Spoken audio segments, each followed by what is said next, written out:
தமிழ்நாட்டில் போதைப் பொருட்கள் கடத்தல் இன்னமும் தடுக்கப்படவில்லை என்றும் இதனால் 8 கோடி தமிழ் மக்களும் அச்சத்தில் உள்ளதாகவும் முன்னாள் மத்திய அமைச்சர் பொன் ராதாகிருஷ்ணன் குற்றம் சாட்டியுள்ளார். 8 கோடி தமிழர்களும் இன்னைக்கு அச்சப்பட ஆரம்பித்திருக்கின்றார்கள். இதன் மூலமாக தங்களுடைய குழந்தைகள் பாதிக்கப்படுவார்கள் என்கின்ற உணர்வு வர ஆரம்பிச்சிருக்கு. நீங்கள் பர்சனலாக நீங்கள் பாதிக்கப்படுவதாக நீங்கள் இன்னும் அந்த போதைப் பொருளை பற்றி உள்ள விழிப்புணர்வு ஏற்படவில்லை. இந்த கொடிய விஷயத்தை பற்றி அவர்களுக்கு தெரியலை. அவங்க இந்த போதையை ஒழிங்க, இந்த போதையை ஒழிங்க, இந்த போதையை ஒழிங்கிறாங்க. இப்போ அந்த அளவுக்கு இருக்கிறதுக்கு என்ன காரணம்? கன்னியாகுமரி மாவட்டத்தில் ஒரு கடையினுடைய ஒரு டாஸ்மாக் அவமானமாக இல்லையா?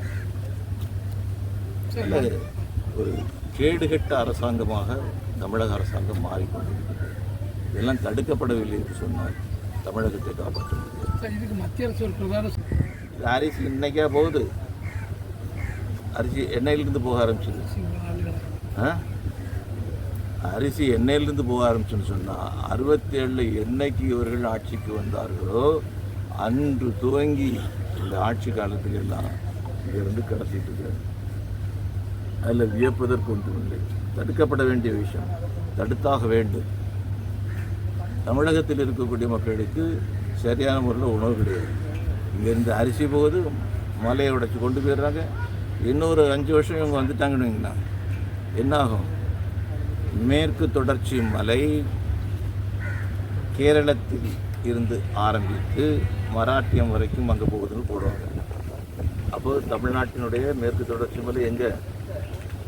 மண்ணாக போய்விடும், மண்ணாக்கி விடுவார்கள். என் 39 மேலே உங்களுக்கு நம்பிக்கை இல்லையா? தொகுதி 39 இருக்கு, உங்களுக்கு எவ்வளவு? அதான் சொல்கிறேன், 39. செய்திகளை உள்ளது உள்ளபடி தெரிந்து கொள்ள ரெஃப்ளெக்ட் நியூஸை சப்ஸ்கிரைப் பண்ணுங்க.